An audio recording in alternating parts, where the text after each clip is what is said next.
You know that feeling when you get a direct deposit notification and for just a second, you feel okay. Like the number hits your account, it looks reasonable, it looks like enough, and then you open your bills app and watch it evaporate in real time. Rent, gone. Car payment, gone. Insurance, groceries, utilities, student loans. Gone, gone, gone, gone. And you're left staring at what remains thinking, I make decent money. Where is it all going? If that feeling is familiar, this video is for you. Because today we're going to do something that most financial content refuses to do. We're going to calculate the actual salary you need to live comfortably in America in 2026. Not survive. Not scrape by. Not qualify for a mortgage while eating rice and beans for dinner. Comfortably. With housing you can afford, a car that gets you around, food on the table, health care when you need it, a little bit saved for emergencies, and enough left over that you're not lying awake at 3 a.m. doing mental math about whether you can afford new tires this month. My name is Niraj, and I spend a genuinely unreasonable amount of time thinking about money, cost of living, and why so many people who earn what should be a good salary still feel completely financially squeezed. If you want to understand the real numbers behind your financial life, instead of just hoping things will eventually get easier, hit, subscribe, and give this video a thumbs up if it ends up making something click for you. Now, before we get into the math, I want to make one thing very clear. This is not a video about budgeting better or cutting your morning coffee. I am not going to tell you that you feel broke because you have a streaming subscription. The reason so many people feel financially stressed despite earning what looks like a reasonable income is not a discipline problem. It is a math problem. And the math has been broken for years. We just collectively agreed to pretend otherwise. Here is the uncomfortable truth that sets up everything else we are going to discuss today. The salary benchmarks that society uses to define financial success are completely outdated. When people say a $75,000 salary is comfortable, they are operating on assumptions baked into a reality that no longer exists. The cost of housing has increased roughly 200% since 2000. Healthcare costs have more than tripled over the same period. Childcare costs have doubled in just the last decade. And wages? Wages have grown at a fraction of that pace. So when someone tells you that $75,000 is a good salary, they are technically correct in a world that stopped existing about 15 years ago. In 2026, that number means something very different. And today, we are going to find out exactly what it means and what number has replaced it. Let's start by building the real cost of a real life in America right now. Not a lavish life, not a minimalist one, a normal, reasonable, middle-class existence. We will run this for two scenarios. First, a single person living alone. Second, a household of two adults with one child. Because the number you need looks very different depending on your situation, and both of those situations deserve an honest answer. Let's start with the single person. We will call them Alex. Alex is 32, works a professional job, lives in a mid-sized American city, not New York or San Francisco, but not rural Kansas either.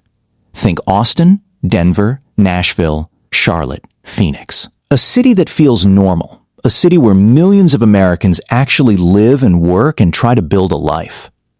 The single biggest expense in Alex's life, and in most American lives, is housing. In the cities I just named, the average rent for a one-bedroom apartment in 2026 sits somewhere between $1,600 and $2,200 per month. Let's use $1,800 as a reasonable middle ground. That is $1,800 every single month just for a place to sleep. And that number does not include utilities. Add electricity, water, gas, and internet, and you are looking at another $200 to $250 per month. So housing in total runs Alex about $2,050 per month. Every month. Without fail. Before anything else happens in Alex's life. Next is transportation. America is not built for public transit. In most of the cities we are talking about, a car is not a luxury. It is the infrastructure required to participate in society. The average car payment in America right now is $735 per month for a new vehicle, $523 for used. Let's say Alex is responsible and drives a used car with a modest payment of $400 per month. Add insurance, which averages around $180 per month for a single driver in most metro areas. Add gas, because again, nothing is walkable, another $150 per month. And do not forget maintenance and registration, which works out to roughly $100 per month when you average it over a year. Alex's transportation costs $830 per month, just to have a functional way to get to work so that they can earn the money to pay for the car to get to work. Food, and I mean actual groceries, not Michelin star dining. The USDA's moderate food plan for a single adult in 2026 runs approximately $400 to $450 per month. Let's call it $425. That is cooking at home most nights, buying reasonable brands, not being reckless, but also not counting every calorie like it costs money, even though technically it does. Healthcare. If Alex gets insurance through their employer, they are still paying premiums. The average employee contribution for employer-sponsored single coverage in 2026 is around $120 per month just in premiums. Then add the reality of actually using that insurance. Copays, prescriptions, dental, vision. The out-of-pocket reality for a reasonably healthy person averages another $100 to $150 per month when you smooth it across a year. Total healthcare cost for Alex, roughly $250 per month, and that assumes nothing goes seriously wrong. Personal expenses. Phone bill, around $80. Clothing, personal care, household supplies, roughly $150 per month when averaged out. Subscriptions and Misc Entertainment, $100. That is $330 per month for the basic cost of being a human being with a phone and clean clothes. And then there is debt, because most Americans in their 30s are carrying student loans. The average monthly federal student loan payment is approximately $350 per month. Some people have more, some have less, some have none. But for the average college-educated professional, this number is real, and it is relentless. Now let's add in something that most budget breakdowns criminally ignore: savings and investing. If Alex is not saving for emergencies and investing for retirement, Alex is not living comfortably. Alex is living one unexpected expense away from a financial crisis. A truly comfortable life includes putting at least 15% of gross income toward retirement and maintaining a 3 to 6 month emergency fund. We will come back to what this means for the salary number in a moment. Let's total up Alex's monthly expenses so far. Housing, including utilities, $2,050. Transportation, $830. Food, $425. Healthcare, $250. Personal expenses, $330. Student loans, $350. That is $4,235 per month in fixed and semi-fixed costs before saving a single dollar or investing a single cent.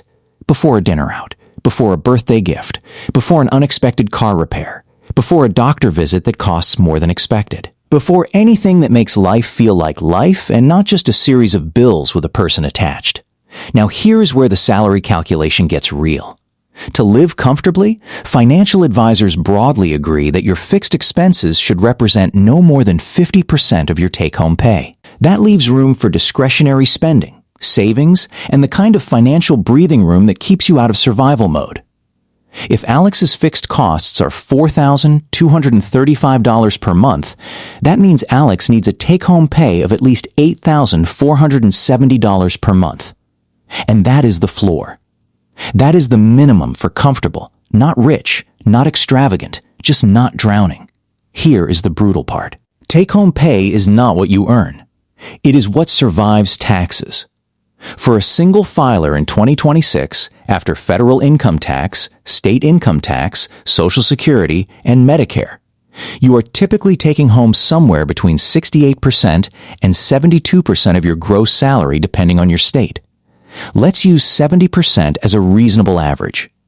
To net $8,470 per month, Alex needs to gross approximately $12,100 per month. Multiply that by 12, and you get an annual salary requirement of roughly $145,000 per year. Let that land for a second. A single person. No kids. Mid-sized American city. Normal life. Needs to earn $145,000 per year to live comfortably by a basic financial standard. The median individual income in America is around $56,000. That means the typical American earns roughly 39 cents for every dollar they need to live the life that television and social media and every financial motivational poster has told them is achievable with hard work. This is not a personal failure. This is a structural catastrophe dressed up as a lifestyle problem. And before you say that $145,000 is too high a bar, let me show you what happens when you drop below it. Let's say Alex earns $85,000 per year, which feels like a solid professional salary, and in many ways is. After taxes, Alex is taking home roughly $5,950 per month. Subtract those fixed expenses of $4,235, and Alex has $1,715 left over. Now, Alex needs to pay for actual savings, any investing for retirement, discretionary spending, dining out occasionally, a vacation once a year, gifts, hobbies, unexpected expenses, out of $1,715.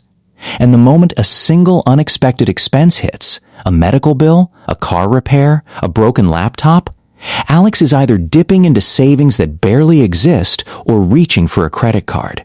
This is not comfortable. This is surviving with better furniture.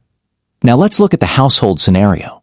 Meet the Garcias, 2 adults, 1 child, same mid-sized American city.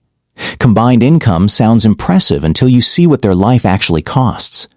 Housing for a family of 3 requires at least 2 bedrooms. The average 2-bedroom apartment or entry-level home in our target cities now runs $2,200 to $2,800 per month in rent, or a mortgage payment in a similar range, assuming they manage to scrape together a down payment. Let's use $2,500. Utilities for a larger space with a child run higher, roughly $300 per month. Housing total, $2,800. 2 cars, because of course they need 2 cars. 1 for each working adult. 2 car payments, 2 insurance premiums, double the gas, double the maintenance. Conservative total for 2-vehicle household, $1,400 per month. Food for 3. The USDA moderate plan for a family of 3, including a young child, runs approximately $900 to $1,000 per month. Let's call it $950. Healthcare for a family. Employer-sponsored family coverage now costs employees an average of $650 per month in premiums alone. Add realistic out-of-pocket costs for a family of 3, and you are at $850 per month. Childcare. This one deserves its own moment of silence because the numbers are genuinely shocking. The average cost of full-time childcare in the United States in 2026 is $1,400 to $2,000 per month, depending on the city. For many families in major metros, it exceeds $2,500. Let's use $1,600 as a conservative figure for our mid-sized city. Personal expenses for 2 adults plus a child, $600 per month. Student loans for 2 college-educated adults, $700 per month combined. Total monthly fixed expenses for the Garcia household. Housing $2,800, transportation $1,400, food $950, healthcare $850, childcare $1,600, personal expenses $600, student loans $700. Grand total $8,900 per month, every month. Just to cover the basics of a normal family life in America right now. Apply the same 50% rule, and the Garcias need a combined take-home pay of $17,800 per month. After taxes at roughly 70% efficiency, they need a combined gross income of approximately $25,400 per month. That is a combined annual household income of around $305,000 to live comfortably with 1 child in a mid-sized American city. The median household income in America is $84,000. The comfortable threshold for a family of 3 is $305,000. That gap is not a motivation problem. That gap is a systemic failure that we have been trained to interpret as personal inadequacy. Now, I want to acknowledge something because I know what some of you are thinking. Nick, these numbers seem high. Are you sure you are not inflating them to make a point? And the honest answer is no. Every number in this breakdown is pulled from 2026 data. The housing figures reflect actual median rents in mid-tier American cities. The childcare figures reflect actual national averages. The healthcare figures reflect actual average employee contributions. I have not rounded up to be dramatic. In many cities, these numbers are conservative. In New York, Los Angeles, Seattle, San Francisco, or Boston, every single one of these figures is substantially higher. The reason these numbers feel shocking is not because they are wrong. It is because we have been conditioned to believe that earning six figures means you have made it, that $100,000 per year is the golden threshold where financial stress ends and comfortable living begins. That belief was probably reasonable at some point. In 1995, maybe. In 2010, possibly. In 2026, a single person earning $100,000 in a mid-tier American city is doing okay. They are not struggling in the way someone earning $40,000 is struggling. But they are also not comfortable in the way the word comfortable used to mean. They are grinding. They are tight. They are one significant expense away from stress, and they have probably quietly accepted that this is just what adult life feels like now. But here is the part of this conversation that I think matters most. Understanding why this happened. Because if you do not understand why the math is broken, you will keep trying to solve it by changing your behavior when the problem is not your behavior. Three forces are primarily responsible for the gap between what people earn and what a comfortable life actually costs. The first is housing. Home prices and rents have dramatically outpaced wage growth for 2 decades. The reasons are complex and include limited housing supply, zoning restrictions, institutional investors buying single-family homes, and interest rate environments that inflated prices to extraordinary levels. The result is that housing, which consumed about 25% of a typical household budget a generation ago, now consumes 35% to 45% for most working Americans. That shift alone is enough to make a good salary feel insufficient. The second force is healthcare.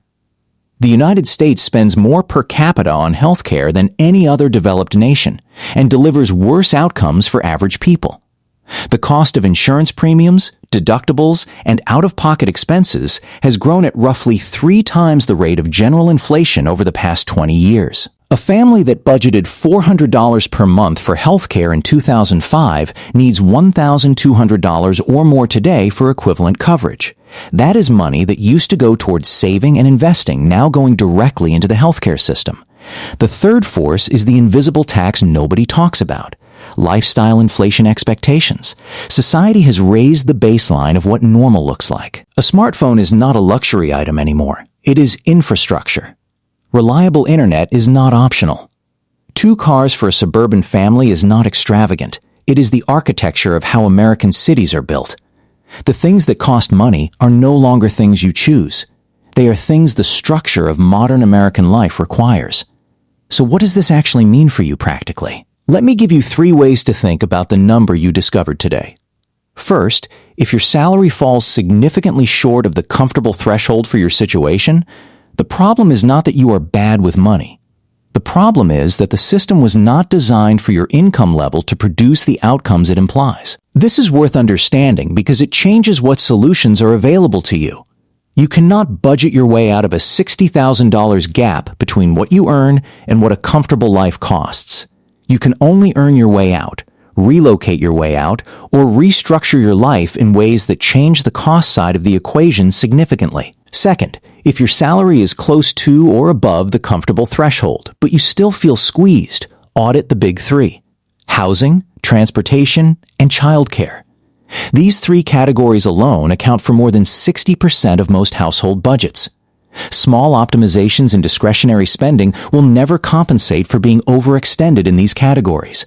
The $4 coffee is not your problem. The $2,500 per month rent you stretched for because you wanted the better neighborhood is. Third, and this is the one I want you to sit with, the salary number you discovered today is not a ceiling. It is a target. If you are currently earning significantly less than what comfortable requires for your situation, that gap is not a source of shame. It is a source of information. It tells you exactly how much income growth you need to engineer over the next 3 to 5 years to close it. That might mean negotiating a raise you have been avoiding. It might mean developing a skill that commands a higher salary. It might mean relocating to a lower cost market. It might mean having an honest conversation with your partner about dual income as a non-negotiable financial strategy rather than a lifestyle preference. Look, I know this video is not the most comfortable thing to watch. Running the real numbers on what your life actually costs rarely is. But here is what I want you to take away from all of this. The fact that you feel financially squeezed despite working hard and earning a reasonable salary is not a personal failure. It is a mathematically predictable outcome of a cost of living that has fundamentally outpaced the wages that were supposed to support it. You are not bad with money. You are trying to live a normal life in a system where normal has become genuinely expensive. And the first step toward changing that is being honest about the actual number. Not the number that sounds impressive at a dinner party. Not the number that used to mean something a decade ago. But the real number that reflects what a real life actually costs in America right now. Because once you know that number, you stop measuring yourself against a standard that was never calibrated to your reality. And you start making decisions based on math instead of mythology. That is not pessimism. That is the foundation of every good financial decision you will ever make.